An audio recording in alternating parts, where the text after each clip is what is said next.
Almost there, almost there, almost there. Okay, I'm here. Takes a minute.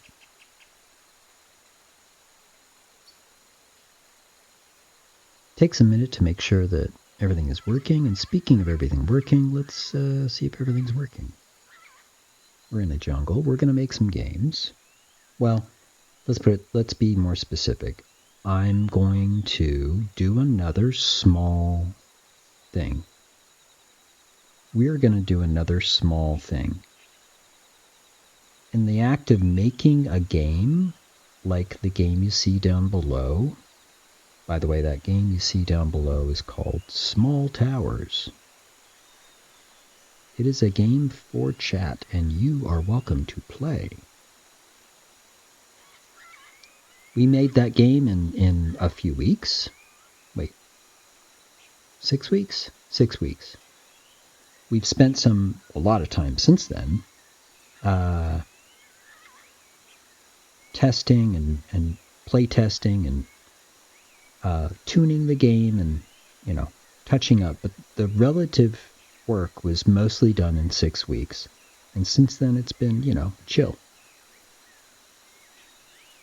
But what it points out is the fact that the games are made of a lot of small steps, a lot of them. But none of the steps are too big or too complicated for anyone to do. I assert anyone can do this if they take the steps, small steps. So we're going to take some small steps. This series is what we're calling the Design Workshop. And my goal is to show you, yeah, you could do this too. In fact, anyone can.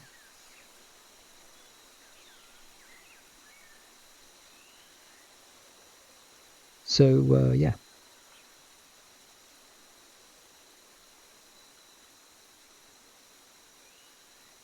Pardon me while I get my things in order.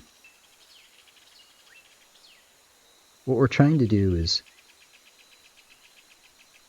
divide up something that you would see in a game, some very common element you'd see in a game, and divide it up into a small step that you could do today in an hour. A small step. And we've done a few of these in the past. Well, we've done a couple of them. One was we took a program like this, GIMP.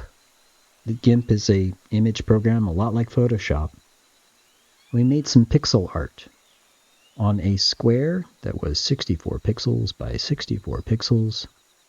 We drew a coin, like a coin you would collect in a game.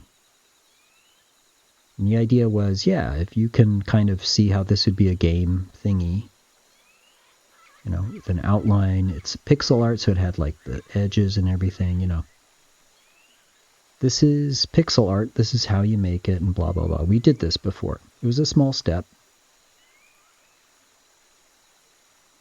And we went one step further, excuse me.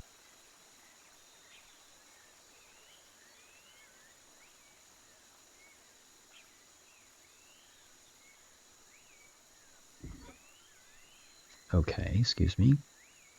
Coffee. Coffee's necessary. We went one step further because we can, and I assert that anyone can.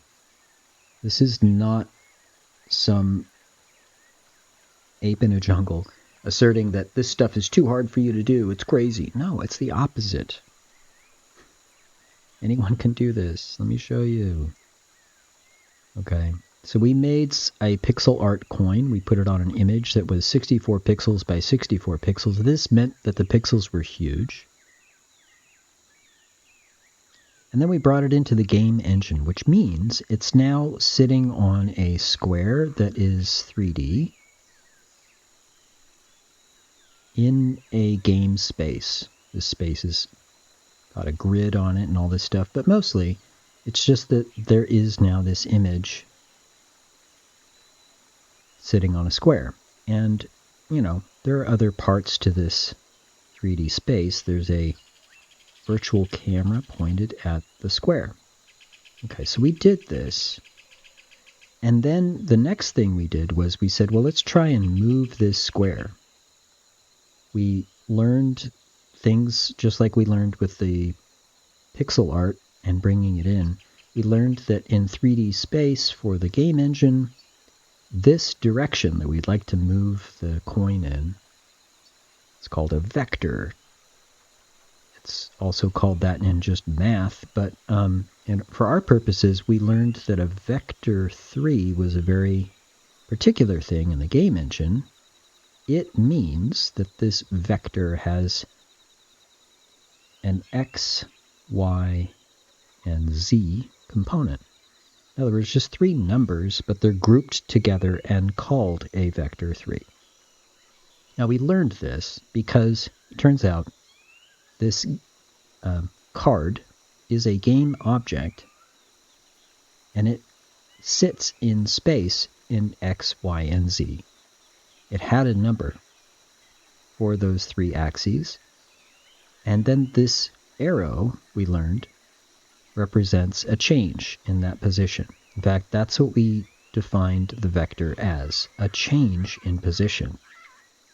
You can think of it as an arrow, a straight line to another position.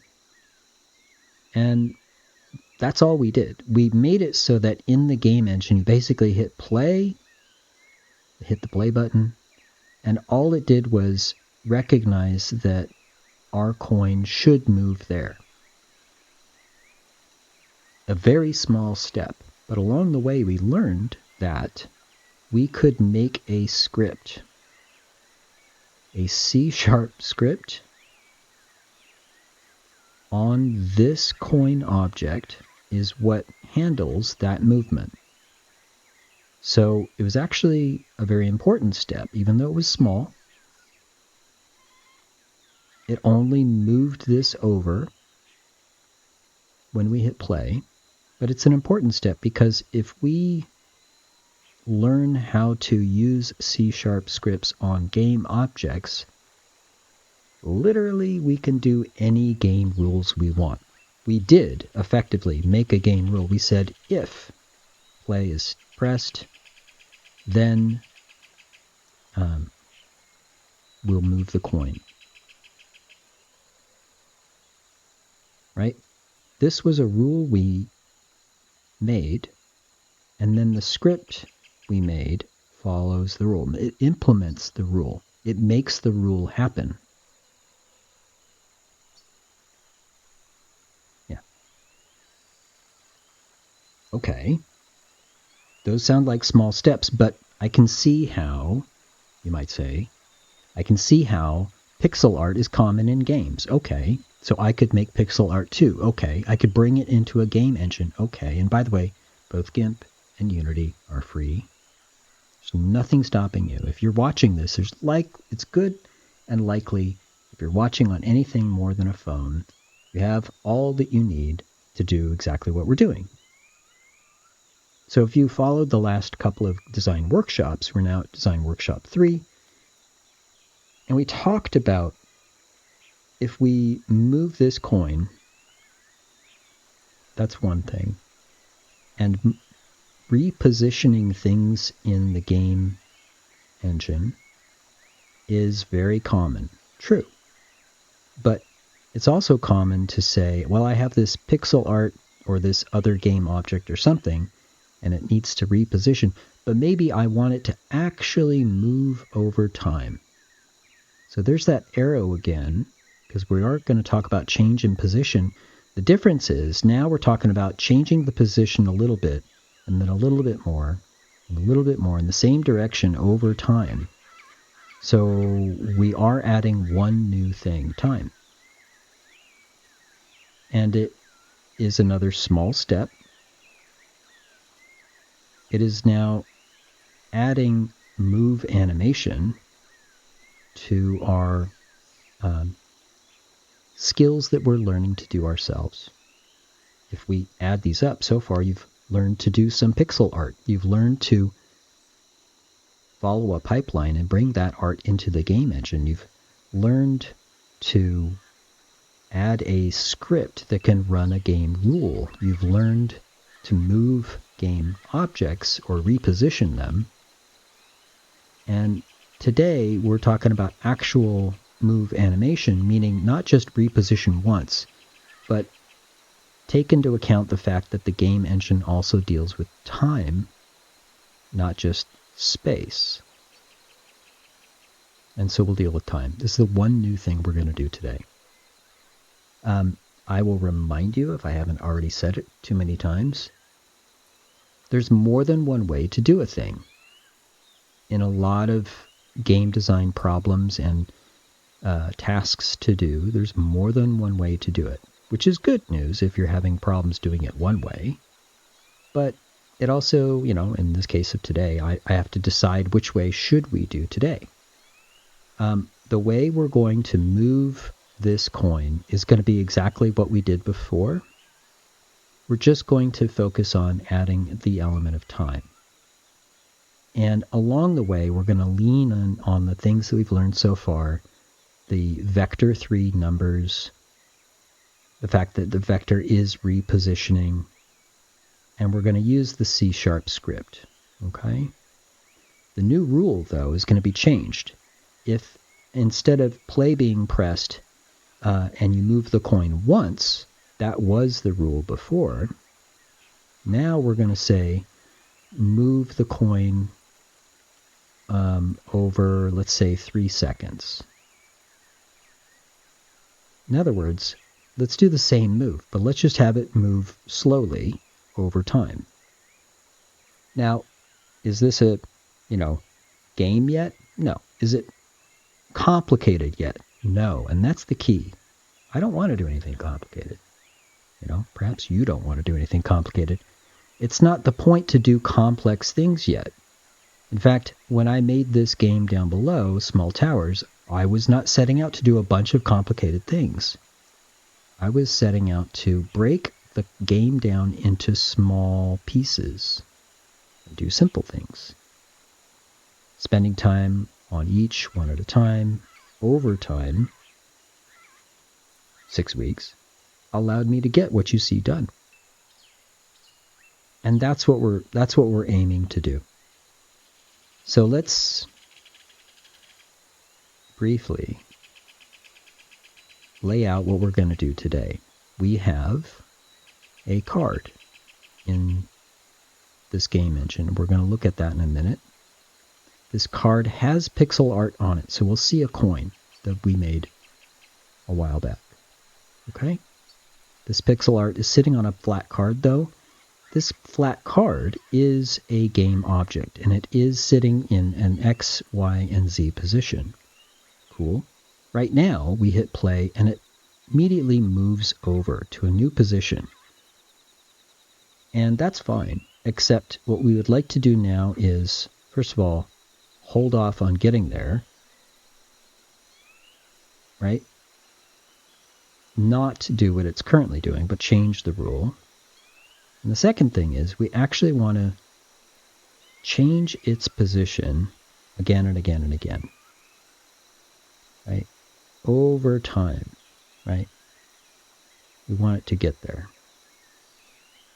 So instead of on play, right, we still maybe want to keep track of where this new position is. Its X, Y, and Z is different than where it is now. But so are these. These are different too. Somehow we want to keep track of where it is, where it's going to go, how much it should move. Like, what is this distance, right? And actually, what is the time, right? This is a stopwatch. Youngins. What is the time involved in, say, this little bit or in the whole thing? I said 3 seconds. The way we could do this include, we could talk about how the game engine can simulate physics, which is nice and fancy, but involves a whole bunch of stuff we haven't even talked about yet, which means it's complicated, more than I want to do today. That's one way to do it. We'll leave it for another time. There are other ways to talk about it. Invoking a function to move actually is part of physics, but There are other functions that also would reposition it. Translating, for example. This is a function we could call, but we haven't even really talked about functions in code yet. It's just one extra step too far, right? But we have done some things just to move a game object. So let's stick with that. The way that I'm going to move this game object over time is effectively by teleporting. That is what we did before. We moved its position. We said the position is now this, and suddenly it moved, which is a teleport, basically. We're going to do the same thing, but what we're going to do now is wait until the next frame and then teleport it just a little bit further. Wait till the next frame and teleport it just a little further. This way of moving will look the same, frankly. The differences would be subtle and technical, but long story short, it won't obey physics, like colliding with other things or falling with gravity or whatever. We are literally dictating where it should be next, very explicitly. This would still be super useful for something like, hey, you collected the coin and the coin pops up or whatever.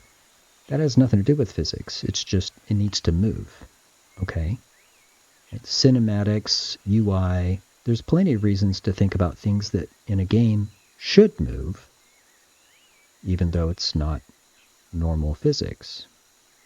So something as fancy as physics is not necessary now. We'll do something simpler. And here's what I mean. Check in with the bots really quick. Hey, bots.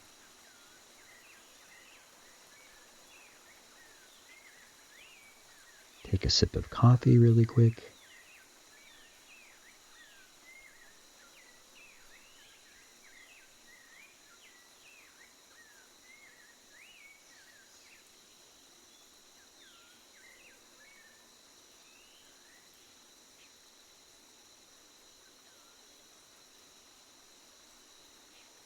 What we're looking to do is pick up where we left off.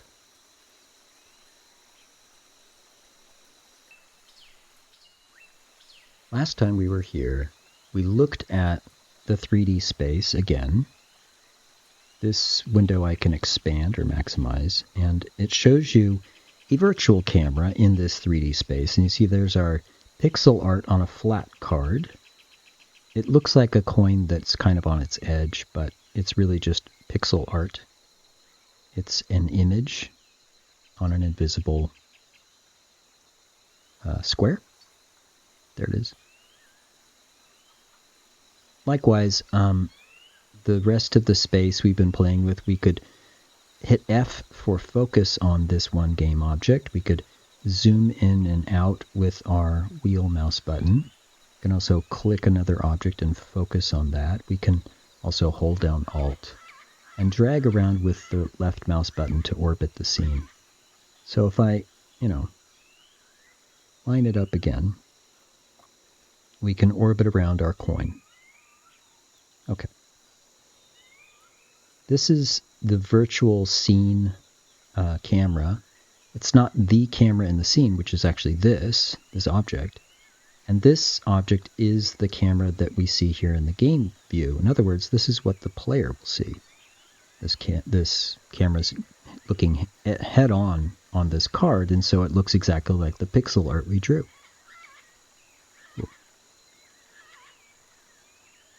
Right now, when we hit play, there is a script on this coin that we made last time. And it does this.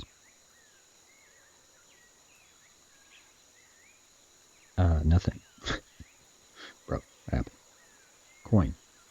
Oh, we didn't actually tell it to move. Well, let's tell it to move. The move direction needs to be set, and I guess I didn't save that. Okay, now I've saved it. So now, I guess this is why we test. Now I hit play.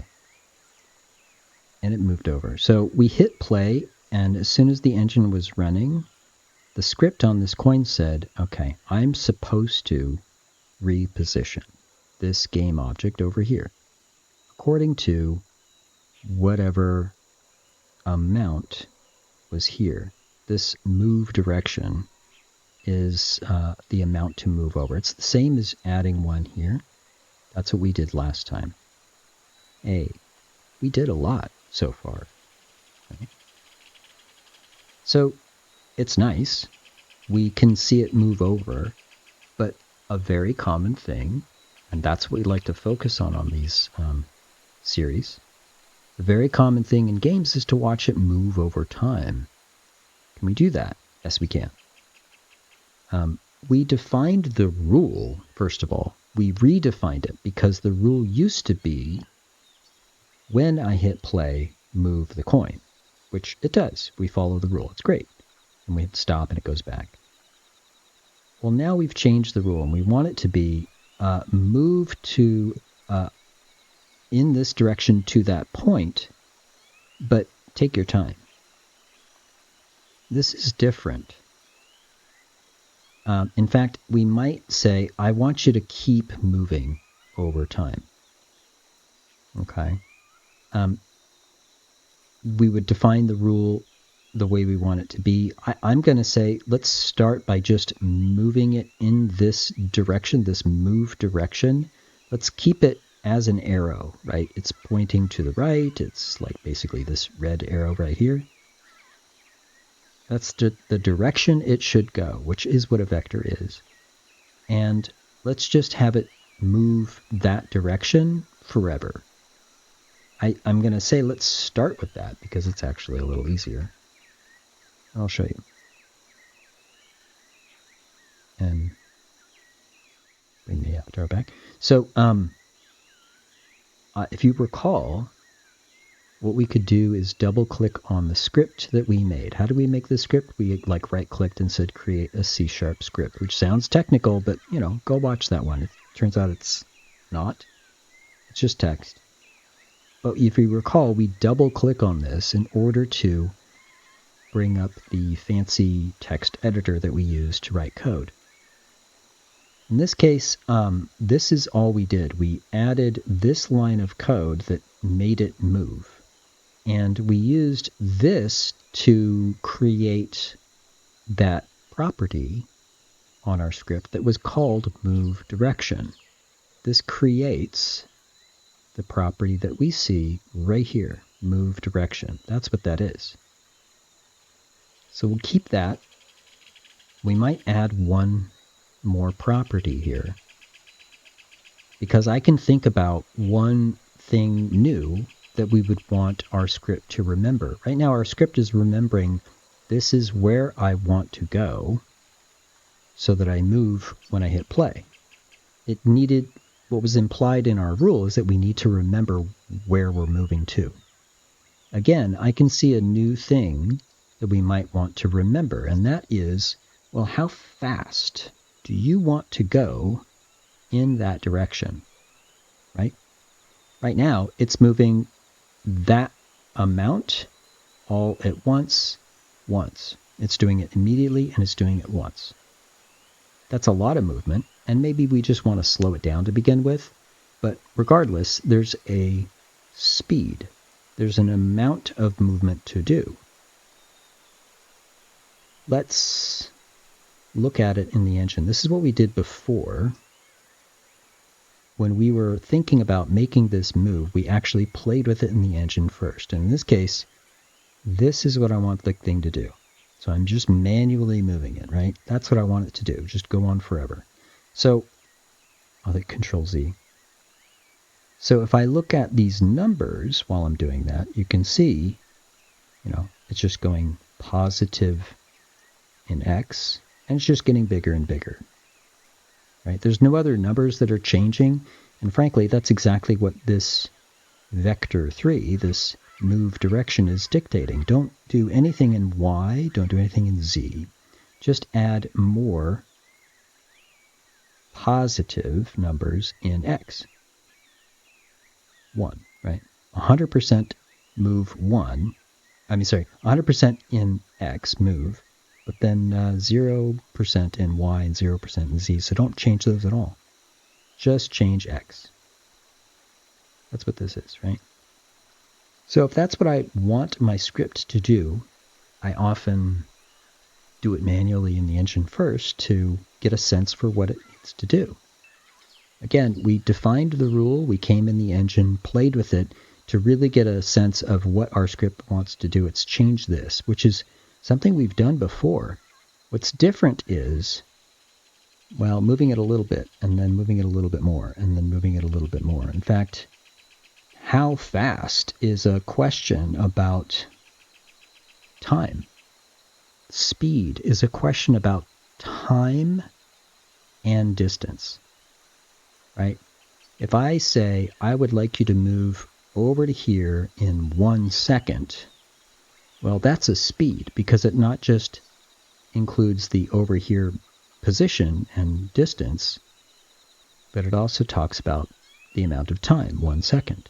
That's a speed. In fact, when you hear miles per hour, what you're talking about is time and distance. So we need the same thing here. Does it need to be a vector 3? Well, no, actually. We have this direction already. And like our arrow pointed out before, now we just need to think about a distance.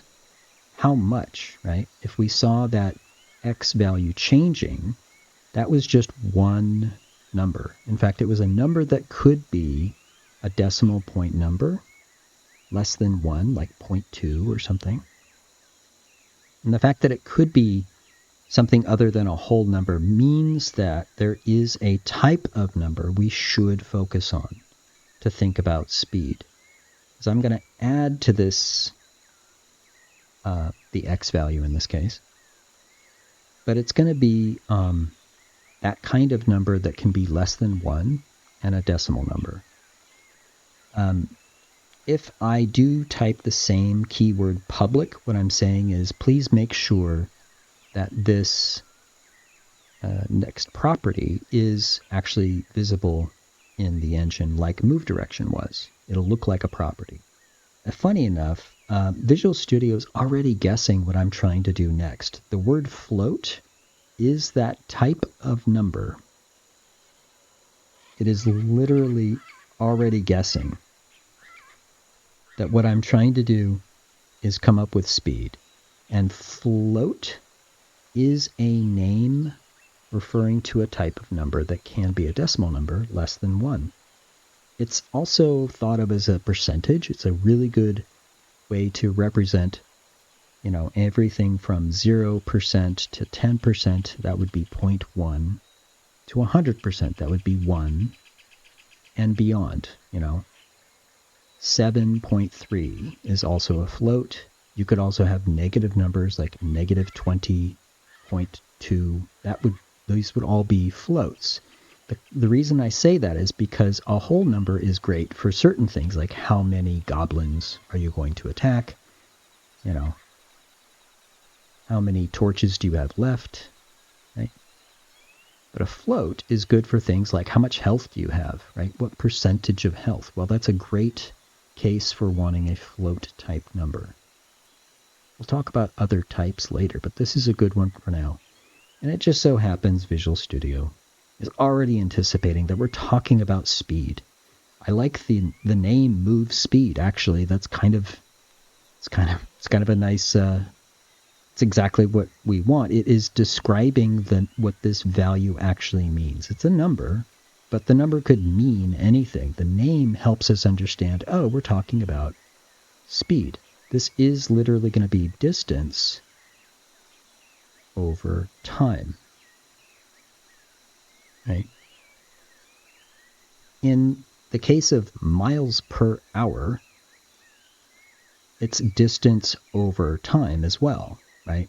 Miles is the unit of distance, and then hour is the unit of time. In our game engine, it's going to be a little different because there's no reason to talk about miles or hours, actually. Time is, in the game engine, measured in seconds. That is how it is typically measured. That said, how many frames per second does the game engine render can be several hundred frames per second if you wanted. Yet, then it's just a fraction of a whole number. In other words, a float. It's a really good reason to use float for time at least. In this case, time and distance is also good for a float number. A float number is good for this thing. Distance is also different in the game engine. Let's go back in there and look. Because, we're really not talking about miles or inches or centimeters or meters or anything. It's just a grid. What is this? Well, it's a virtual 3D space. If you look closely, you see a grid.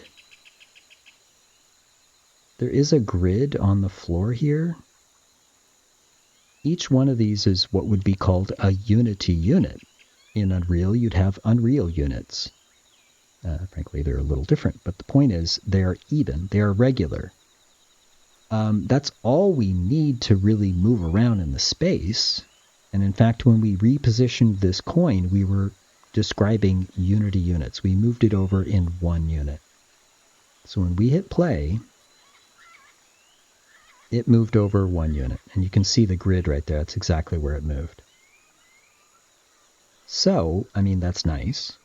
But what does that mean in terms of our speed that we're trying to do? Well, imagine we are thinking about distance over time, and I said time is going to be in seconds. Well, distance is going to be in units. In this case, Unity units. So that one space on the grid, yeah, that's 1 unit.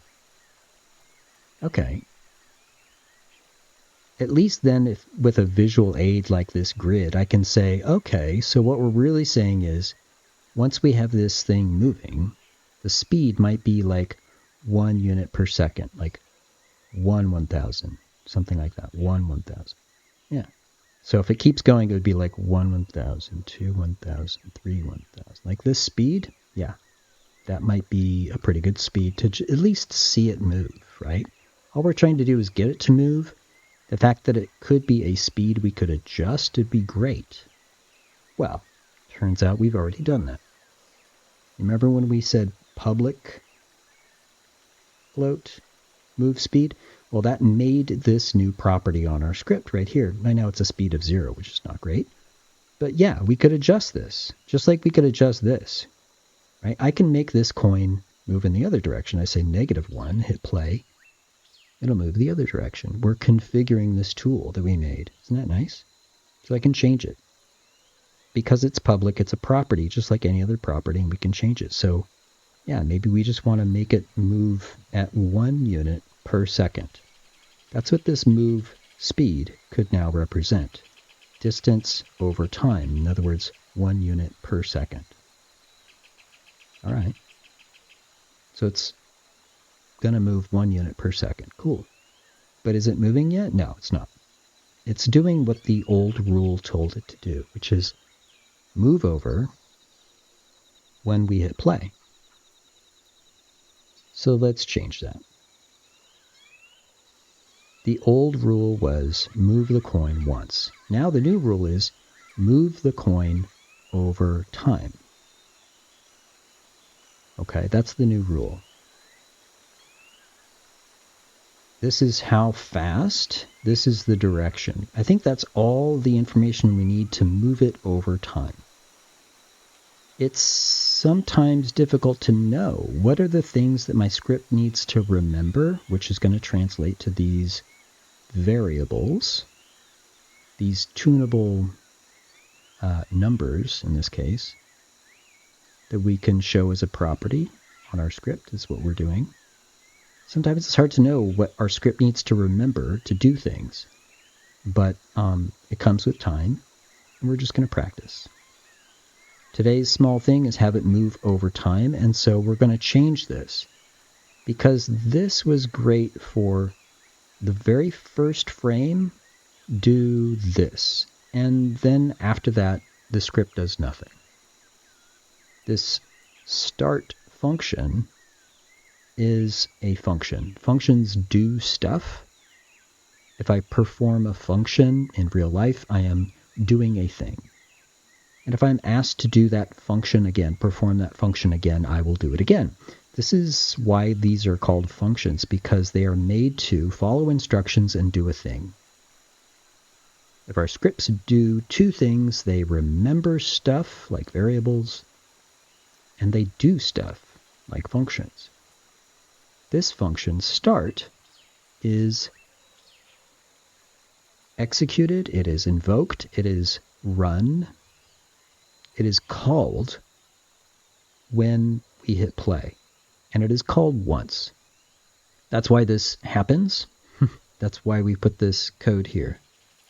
In other words, this instruction works great here and does what we see it doing now.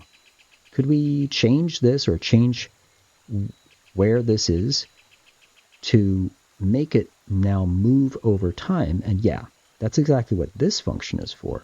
These two functions are here when you make a script because you typically want to use these in your game rules.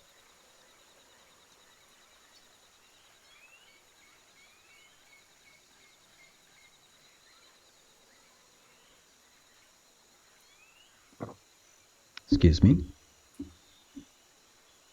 Well, we're going to remove this from here, and we're actually going to move it down here. Update is a different function, but it is also called automatically for us.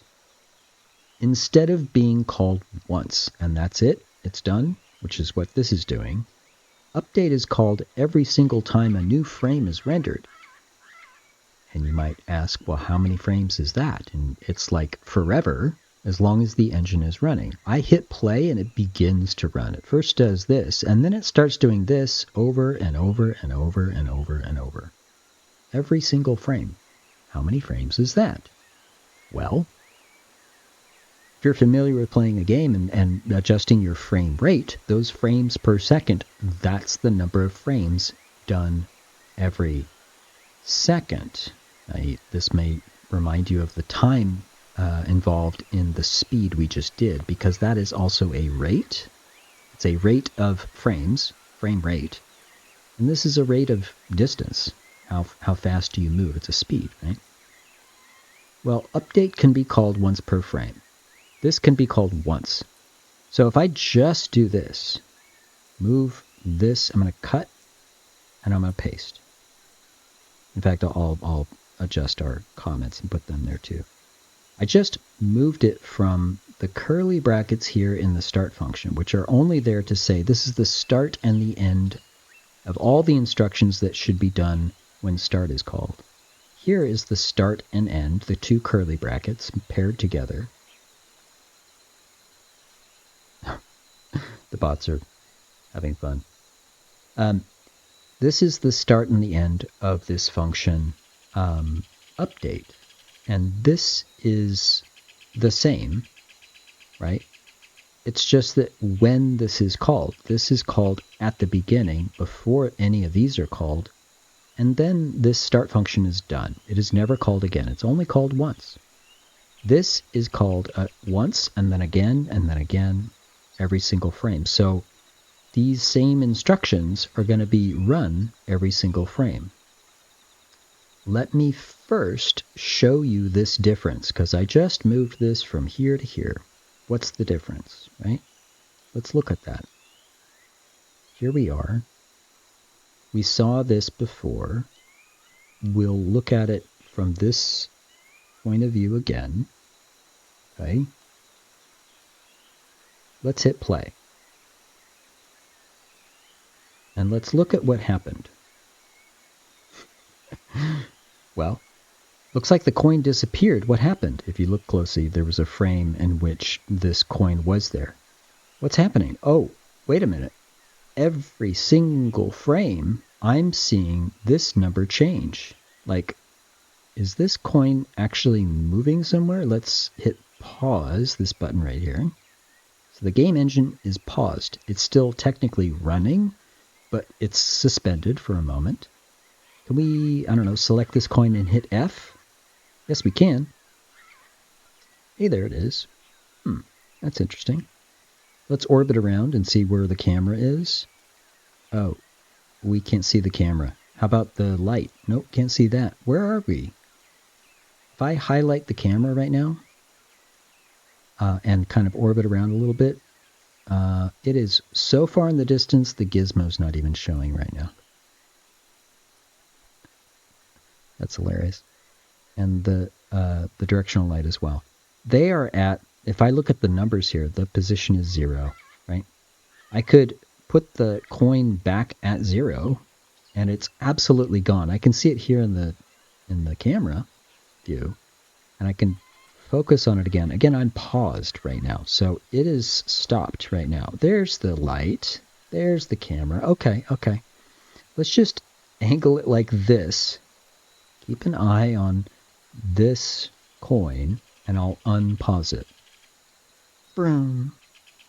And it just shot off in that direction, well out of sight. In fact, it stopped rendering because it was so far away. So I'll stop the engine now. It goes back to 0. What happened? Well, all we changed, right, on this test that we did, we made this change. We moved this from here to here.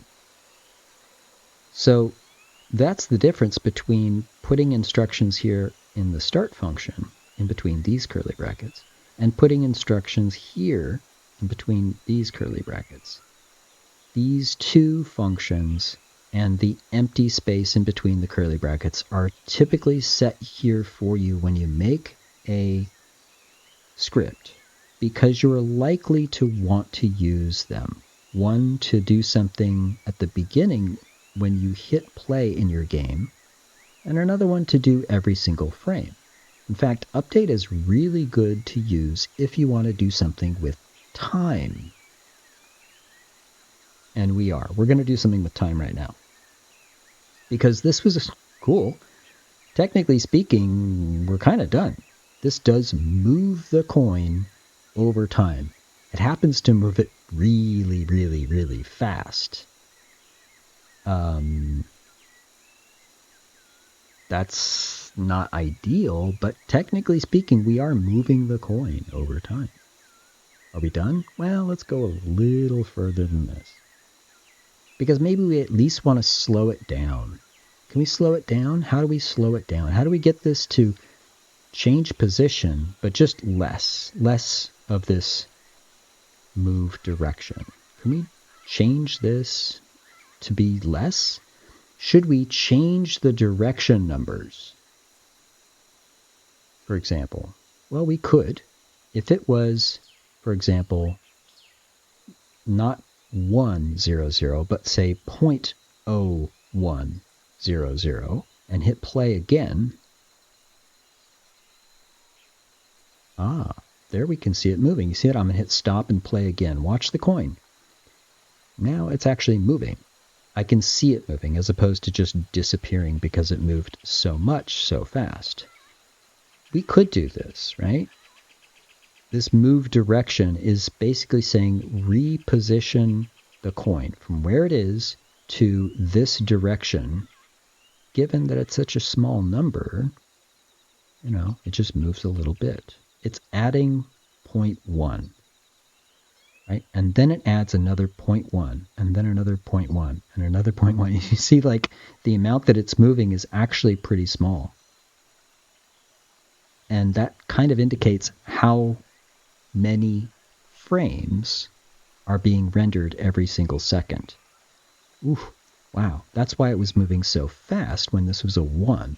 Okay. So that's like the speed? Well, no. Because this should, if we want to be able to control this, we might say, I want to move to the left or up or down. We want to control a direction and also control a speed. We might really want these to be different. Have you ever played a game where suddenly you had a speed boost? Running in the action of running didn't change the direction, but it changed the speed. It's very common to want different controls for both of these. So let's stick with this. Let's stay with 100 as our move direction, but now let's adjust the speed. And critically, we need to actually make it mean something in our script. We don't yet. Let's look at our script. Right now, our script just remembers a number, but does absolutely nothing with it. We're calling it speed, but we're not doing anything with it. This move direction is here, and it's doing all the work, and that's nice, but let's include speed. What do you mean include speed? Well, right now this literally means the full amount of that move direction, and we saw it move so fast. Is there a way we could take like a smaller amount of that movement? Yes. If we say change that x value from 1 to 0.01, we saw it move slower, right? Could we think of that as multiplying 1 by 0.01?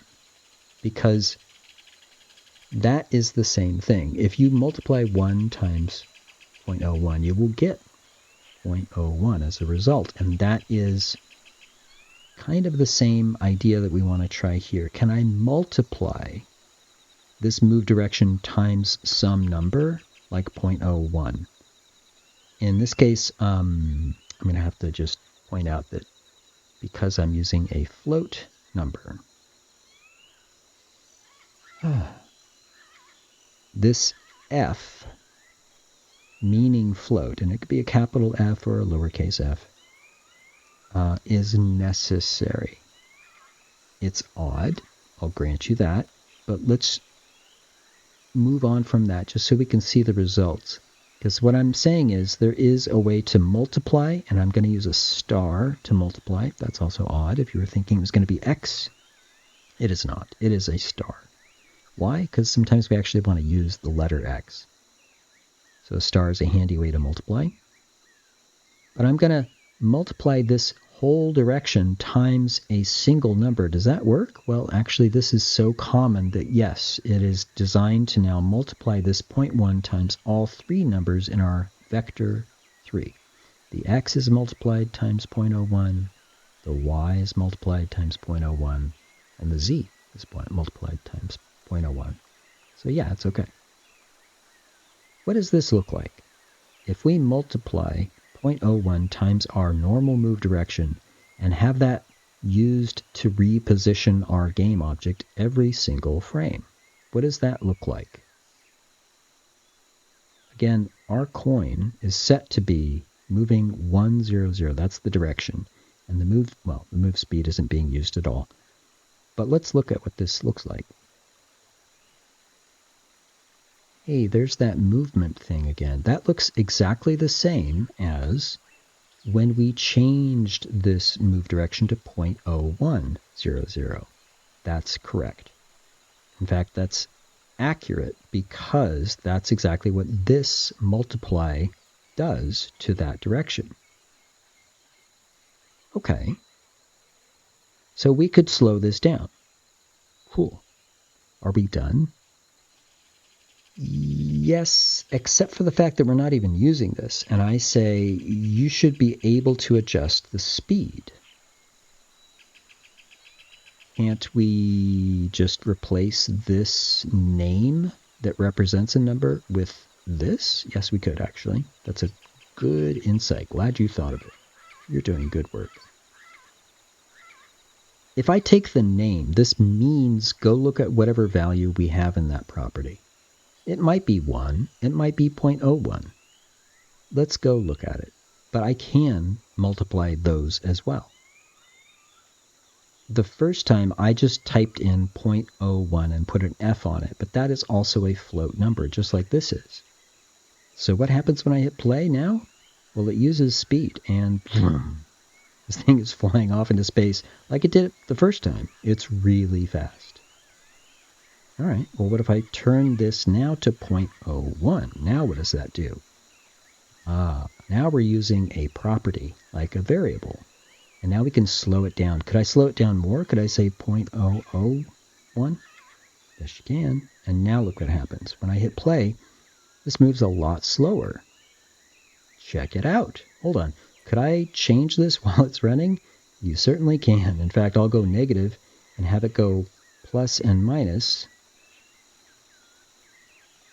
I'm trying to adjust the speeds so it stays in frame. But you can see I am making it go back and forth every single frame because I'm changing speed, which is effectively making it go positive in that direction or negative in that direction, which means the opposite direction, you see. I am making it go back and forth. Isn't that interesting? So every single frame, this is being repositioned. Isn't that interesting?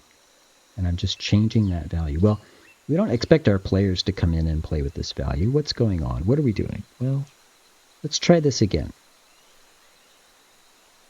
Did we get the coin to move over time? Yes. Yes, we did.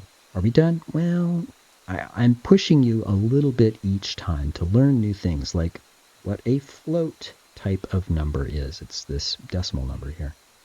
How it works with a vector, like a vector 3, to multiply against each number, and that is useful. That the update function is useful as well as the start function. You see, learning a little bit each time. In this case, however, this is not accurate. Technically speaking, we don't actually have time involved in this at all. It is true that this is being called every single frame, but we technically do not know how long it is taking to render that frame. It's rendering it really, really fast, so the time it takes to render the frame is some very small number, a float number, like 0.001, but we don't know what it is. In fact, it can change. That's what's interesting about game engines. Yes, they handle game space. Yes, they also handle game time. But the games could be run on your mobile device, which runs slower, frankly, or a desktop computer, or a laptop, or some device that is bogged down with a lot of applications, or one that is ready to run as fast as possible. We don't know how fast and how many frames per second might be running at any given time.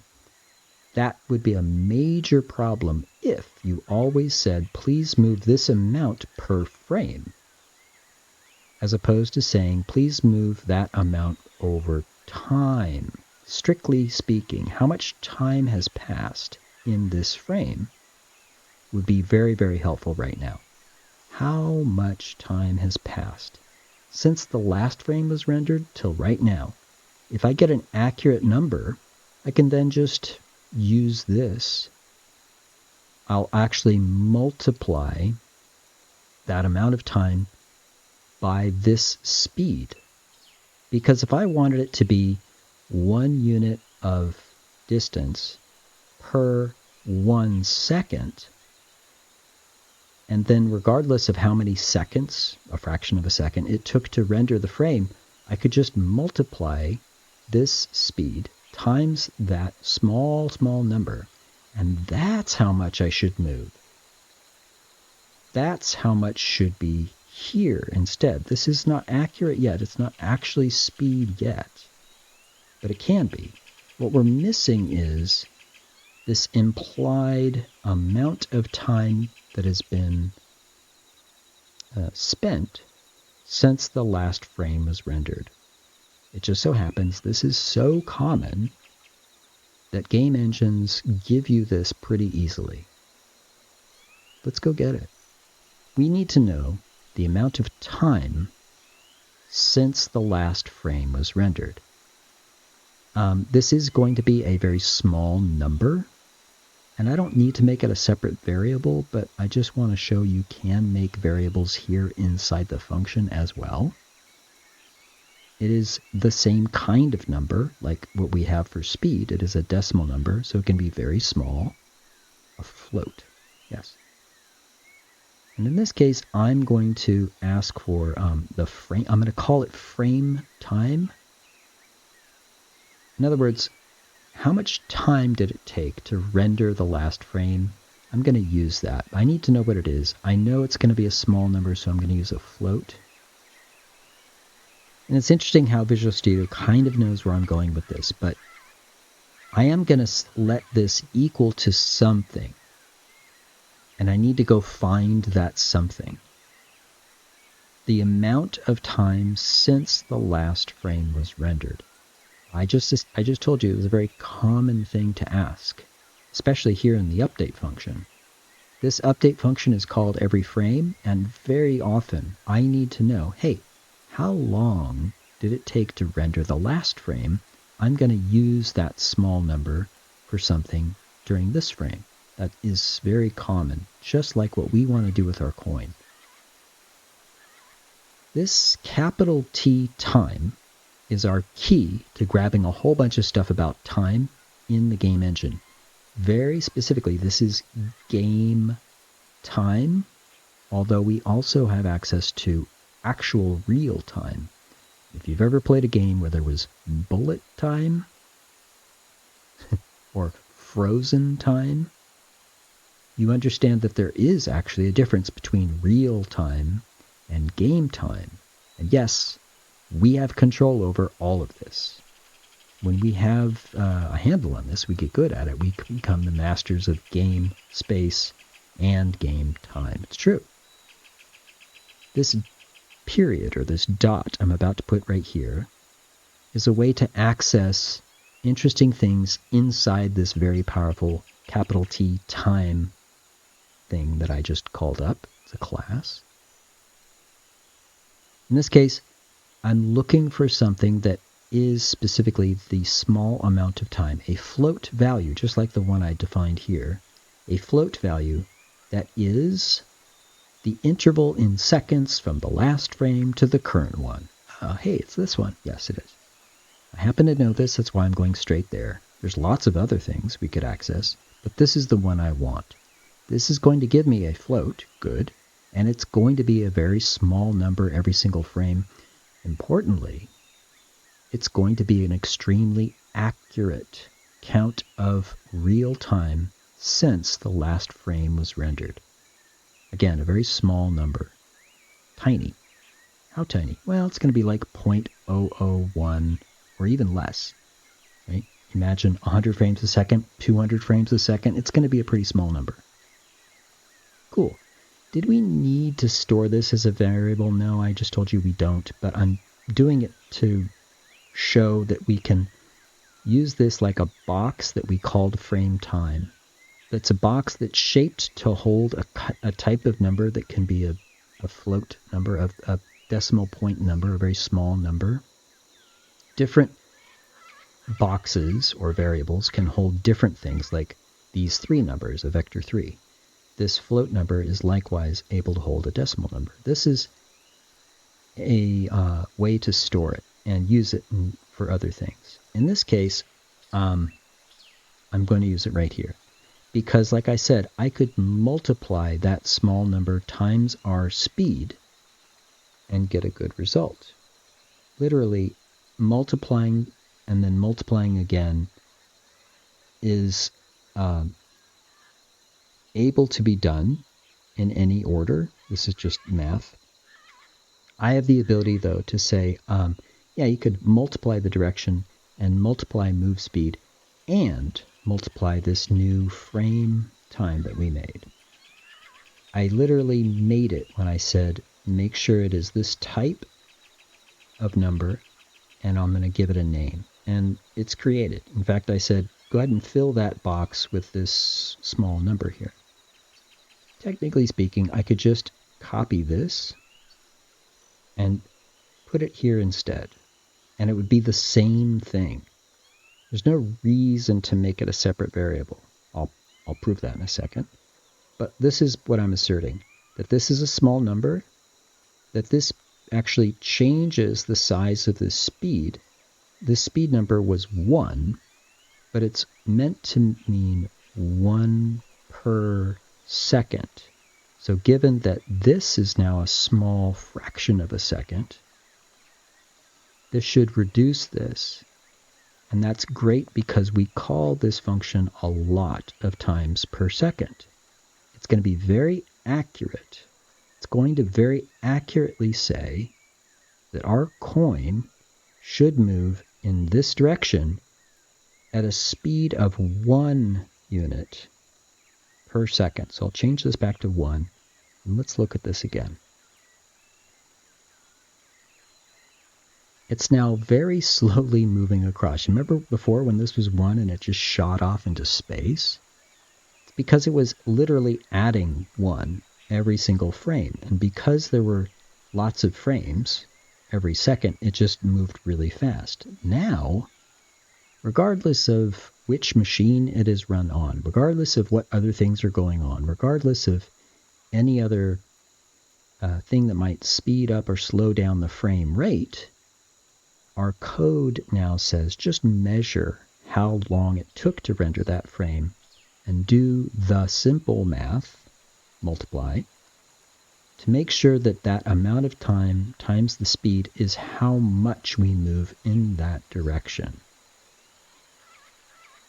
This started as just move to that place once, and we began to change it to moving over time by separating it from this function that does it once to this function that does it every single frame. At that point, we began to change it this way because we can now say that amount of direction is correct, that, frankly, that arrow, that direction is correct, but the amount of movement should be somewhere between some product of the speed we want, which is distance over time,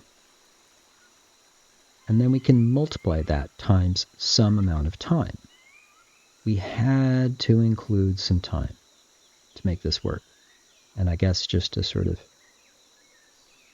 prove the point, this really didn't need to be a separate variable, but I wanted to show that you could make a variable. We made variables up here, and that's nice. What we did here was access a variable that is already available to us. If I just say the capital T time, this is, again, an interval in seconds from the last frame to the current one. It's a very, very small number. And that means that this 1 got changed to a very small number as well. It's like a very small percentage of that full move speed of 1 per second, because this is not a full second. It's much, much less. And that means that in that direction, we move at a speed that is correct. This speed times time is the key to getting it to move the way we want. Now, what we have is a game object that moves over time. And in fact, we can change the speed while it's running. I'm slowing it down, and I'm going to go negative so it moves back the other way.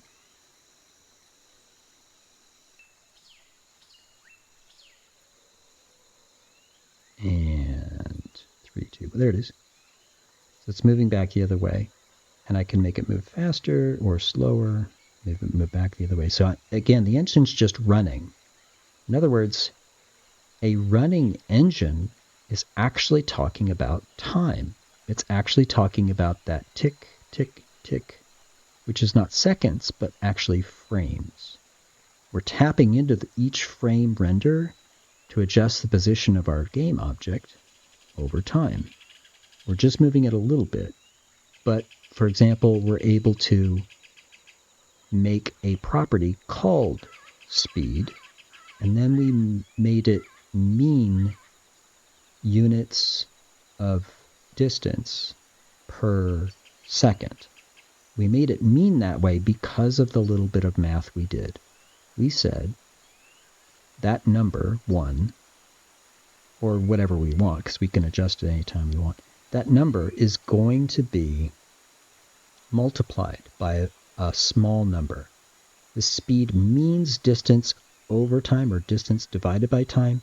That means when we use it, we can say that number now can be multiplied by time and give us something really accurate to adjust the move, adjust the position of this object in that direction.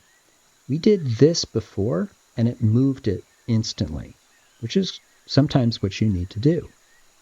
Other times, you want things to move over time, and that means you need to use time. That's what we did here. It's no more complicated than multiplication, although we did learn some new things. We learned about a type of number called a float, We actually learned that if you type out the decimal number, you need to put an F at the end of it, so it knows. We learned that you can multiply a float times a vector 3.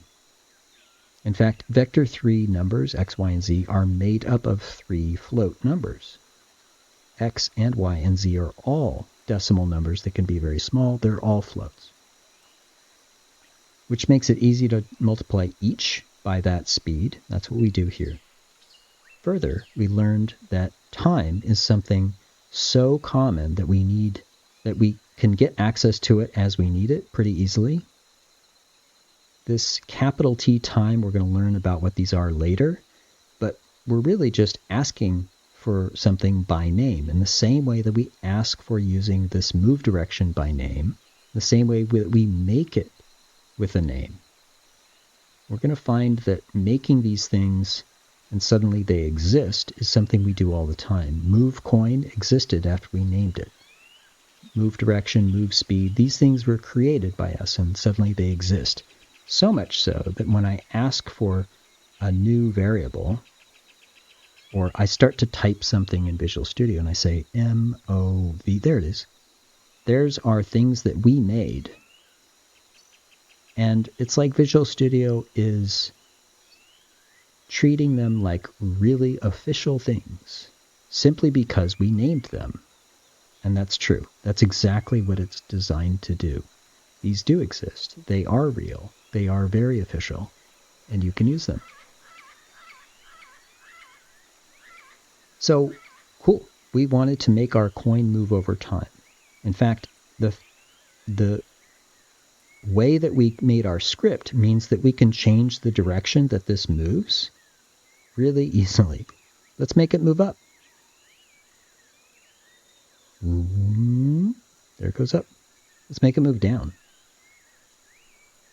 Okay, it's moving down right now. I mean, we can change the direction, we can change the speed, because we made this tool out of a script. These public variables, yes, I'm using the technical lingo, these public variables make it easy for us to adjust, as easy as this. Right? It's the same thing, in fact. We can make our own. In fact, we made our own rule about what we wanted, and then we made it. And this time, we changed that rule and adjusted it.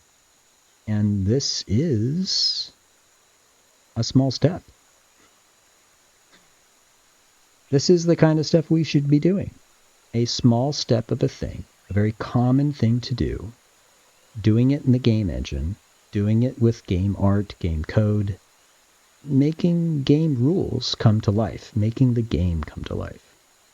Now, is this a big deal? Is this a game yet? I mean, it's a step. It's a few steps. We have a coin that moves over time, and we can adjust the direction, the speed. You know, it's very much like those meteors that just rain down from above in Small Towers. It is very much like everything I move in Small Towers. In fact, there's no difference. There's no difference.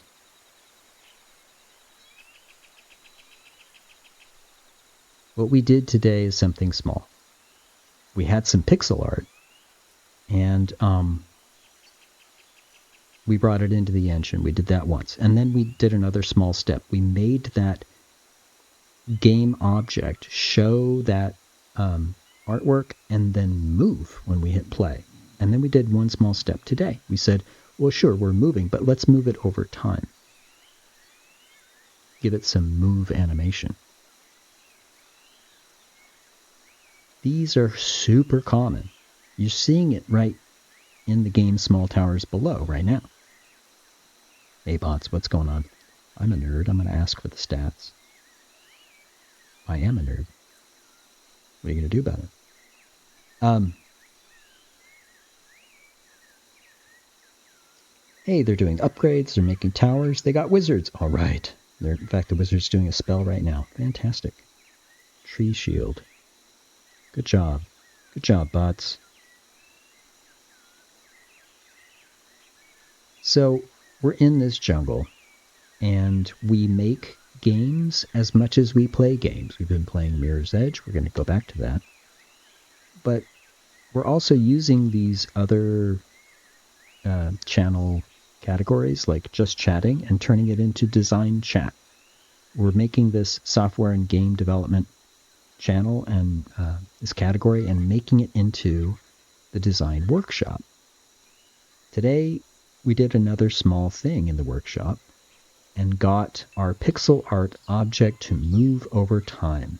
Animation. I think next time we actually go back to GIMP and we can talk about changing the frames of that coin and doing a different kind of animation, right? Instead of just having things move around, we can change the image over time as well, and that's a different kind of animation. You'll see examples of that in Small Towers as well. You see examples of it here on the avatar. So if you're interested, follow and make sure your notifications are on so that you can show up. And when you do show up, you could play Small Towers, and the bots will play against you if you want. But if you do show up, please use Command Tie. Do this one thing for me. Use Command Tie. Using Command Tie lets me know you're here, and so I can go, oh my gosh, you're here! And that's a good thing. Until then, have fun, do well, be good, stay safe. See ya.